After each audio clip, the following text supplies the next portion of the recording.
My name is Johnny. I'm 28 years old and I work as a tour guide. Since my college days, I've been fluent in French and landed this job to utilize my skills. I accompany American tourists to French-speaking countries, interpreting local staff's words for them. The tourism company where I work encourages the employees to participate in workshops and training sessions in order to increase the number of languages they can speak. So, I'm constantly flying abroad for work while studying languages like Swedish and German. On my days off in the US, I mostly stay home and rest, as I'm often either at the office or overseas on business trips. All my colleagues and bosses are men, so I hardly meet any women. As I approach 30, my mom back home often says over the phone, "It's great you're working hard, but I want to see my grandkids. Start looking for someone and think about settling down soon." I'd love to find someone, but I'm always traveling overseas and can't find the time. I'd respond, making excuses to my worried mother. Will I be alone forever, always working till I retire? Deep down, I was getting anxious about love and marriage. One day, my company received requests from multiple American groups wanting guided tours to Sweden. While we frequently get group requests, it's rare to have several groups requesting guidance to the same destination simultaneously. Usually, the trips last from a week to 2, but this time, a month-long stay was necessary. Many colleagues found it challenging to stay a month due to family commitments and raising kids. Moreover, this tour included a beginner's trekking experience in Kebnekaise, Sweden. Although knowledge and experience in trekking were required, most of the trekking experienced staff were out on other mountain tours. I'm well versed in trekking and have a lot of knowledge in the area. So, it ended up being just me and my boss covering the multiple groups in Sweden for a month. A month is such a long time, and even preparation is a huge task. I wish I could have said I had family commitments and declined. With these thoughts, I reluctantly prepared for the guided tour. I wasn't enthusiastic about the troublesome one-month stay in Sweden. But little did I know, I'd meet the love of my life there. Once in Sweden, I was busy every day guiding group after group. Usually, the tours finish in a week or so, but as one group left, another was waiting. With back-to-back trekking tours, I had no time to rest or enjoy the scenery. Finally, the day to guide the last tour group arrived. Once I finish with this group, all I have to do is buy some souvenirs and head home. With that thought, I felt invigorated. I even found time to chat with the tourists and enjoy the breathtaking views of Kebnekaise that I hadn't noticed before. As I was guiding, feeling like one of the tourists, a local woman approached me. "Are you American? Are you on vacation?" She spoke English with a slight accent. Her name was Alice. She loved trekking and saunas and was curious about the hot springs in America. She was interested in traveling to America and could speak a bit of English. She occasionally spoke in English, but mostly in her native tongue. I connected with her as I interpreted her words for the group. In America, there are inns that also feature saunas and campgrounds. Please visit if you get a chance, I conveyed. Her eyes sparkled as she said, "Really, I'd love to." Even for casual conversation, she responded with a bright smile, her cobalt blue eyes shining. Seeing this, the tourists chimed in, "You should come to the US. We have great hot spring resorts. This one's my favorite. They serve delicious seafood." One showed pictures on her cell phone. Though our conversation was brief, her lovely smile left a deep impression on me. Her beautiful blonde hair, pure cobalt blue eyes, and charming dimples and freckles. She looked simply divine. Although I should be used to seeing people from abroad, she left a significant impact on me, as if a goddess appeared before me. I was dazed for a while after we parted, feeling electrified. I felt meeting her was truly like fate. However, No matter how fateful our encounter, it's meaningless if there's no hope for future progress. I didn't ask for her contact details, and I probably will never see her again. I thought so and returned home, but my feelings of unease lingered. If only I had asked for her phone number then, I could have contacted her and heard her voice again. Regretting such thoughts, I let out a pathetic sigh.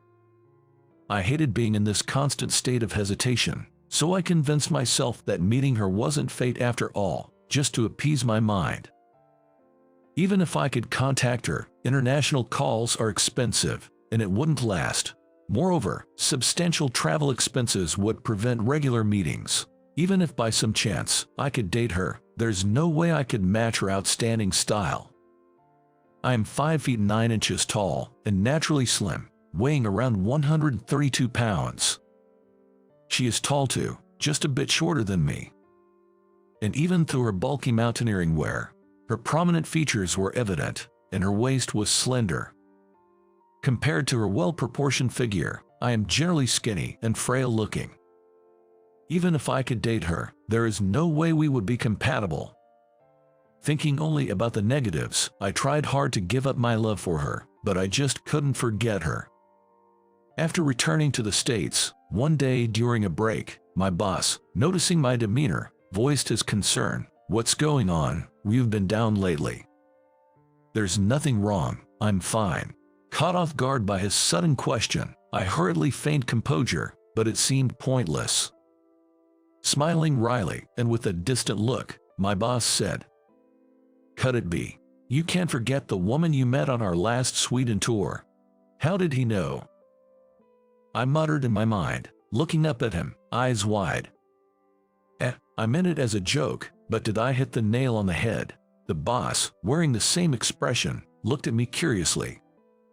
The atmosphere became slightly awkward. Then, regaining composure, he smiled and patted my shoulder. She was beautiful and very cheerful. Even I was charmed. But she's a local tourist. Meeting her again would be difficult. I understand it's hard to forget, but you need to focus on work. Switch gears and keep pushing. Yes, I'll do my best. Giving a feeble response, I returned to my afternoon duties. Thinking back, since the Sweden tour was guided by just me and the boss, he must have observed everything. Blinded by the moment, I didn't realize such crucial details. I felt pathetic once again. Several days later, my boss made me an offer. "If you keep working with that gloomy face, customers will start to worry. Let's go drink and you can share your worries and complaints on our next day off." Saying so, he showed me a brochure of a seaside inn. It offers barbecue with fresh seafood, unlimited local drinks, and an unisex open-air bath with a sea view. My woes from a broken heart were completely overshadowed when my boss suggested a seaside trip with fantastic conditions. I said, "Thank you so much for inviting me to such a marvelous spa resort," and I bowed my head deeply to my boss in gratitude. "So it's settled. I'll contact you later about the details," he said and returned to the workplace with a smile. The boss attentively watches over his subordinates, is approachable, and shows casual consideration. He is kind and listens to work and private concerns without showing displeasure. Since joining the company, I've consulted with him about work and gone out for drinks a few times. However, this is the first time going on a private overnight trip on the weekend with him. Excited yet slightly tense, the day of the seaside trip arrived swiftly. At the meetup, it's the usual station where the boss and I meet for international tours. And on this day, the boss carried his usual large work bag. Wait, was today supposed to be a work day? The situation resembled work too closely. Without the expected tension, we headed to the station platform making light conversation. Soon after boarding the train, we switched to a bullet train. We ate our packed lunches, and the boss fell asleep.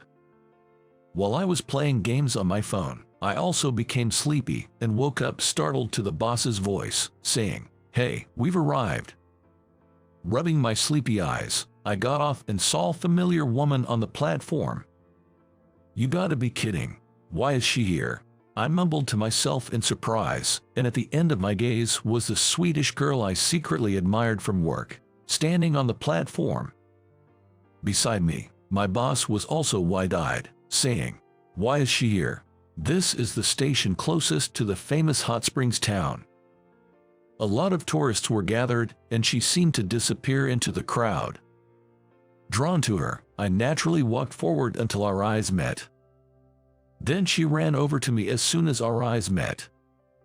"It's been a long time. Why are you here?" My voice trembled with tension. Then, she suddenly blurted out something unexpected in a flustered manner. "I couldn't get a reservation at the hot spring inn. I have nowhere to stay tonight." I was perplexed, and she continued. "You telling me about American hot spring inns is what made me decide to come to America, which I've wanted to visit for a long time, but it seems the language barrier was an issue, and when I checked on the day, there were no reservations." Saying so, she held her head in distress. My boss looked at her phone screen and said with a smile, "It's the inn we're heading to. Would you like to join us and we can help you check in?" Then she smiled and said, "What a coincidence. Let's go together. How many days are you planning to stay?" "Just 1 night and 2 days. We also have the same 1 night and 2 days. "Why not join me?" she suggested with a beaming smile. At her proactive response, my boss and I exchanged dry smiles. "I don't mind at all," muttered my boss. "You know, it's a unisex bath hot spring," I timidly told her. "Unisex bath, so we can bathe together." She seemed not to mind at all. "Well, I'll enjoy a leisurely solo trip. Don't worry about me, just enjoy your time with her." My boss patted my shoulder. What was supposed to be a recreational trip with my boss turned into a hot spring trip with the girl I secretly admired. When we arrived at the inn, my boss helped her check in and went to a single room, saying, "Do your best from here." He gave his reserved twin room to us and went into a room he booked on the day. When I finally understood, he had already locked his room. "Don't do as you please," I shouted in a low voice, but there was no sign of him coming out, just a text saying "I'm rooting for you." When I secretly checked at the front desk, the only available room was the one he entered, and the only rooms available for her were ours. There was no sign of him coming out, and I felt sorry for making her worry. With my heart pounding, I entered the same room with her. "Let's go to the hot spring right away." Her smile made my heart pound even more. "Don't you mind bathing with a guy?" When I asked, her face turned red. I read that we wear bathing suits like swimwear, so I didn't mind. "Sorry, if you don't want to, you don't have to." Hearing that, I hastily stood up and said, "I don't mind." Fortunately, there was no one else when we went to the hot spring. She wore a bathing suit and said, "Sorry to keep you waiting," shyly, and soaked in the water. Seeing her, I hastily averted my eyes. Because of her tall and slender figure, the bathing suit didn't fit her well. With her superb style, there were too many risque scenes, and I didn't know where to look. I don't remember what we talked about after that. When I returned home, I was exhausted. But in my hand was a cute piece of memo paper. It was a memo with her contact information and address. This trip allowed me to finally get the contact information I wished for, and we began to exchange international calls and letters. All thanks to my thoughtful boss. I must have thanked my boss countless times afterward. No need for thanks. When you're down because of romantic troubles, the workplace atmosphere becomes gloomy. It seems your relationship with her is going well, so if you work hard with that spirit, I'm satisfied. My boss said that, and it's an inside story that I got more work for a while afterward. 32 years since I met her. I retired at the age of 60. My wife and our college-going daughter and son prepared a delicious feast to celebrate my retirement. I married her after a 2-year international romance. my wife decided to move to the United States upon our marriage. We were blessed with 2 adorable children and have had a happy married life. I cannot fully express my gratitude to my wife, who, overcoming cultural and language differences, built a happy family with me. We've never seen Dad and Mom fight, have we? You really get along so well. What's the secret to a happy marriage? How did you two meet? One day, our children asked us these questions, and I found myself reminiscing about the early days when I met my wife. When I first spoke to your mom while mountain climbing in Sweden, for some reason, my whole body pulsed with excitement. Even after returning home, I couldn't forget her smile and gentle voice. When we unexpectedly met again, it felt like a dream.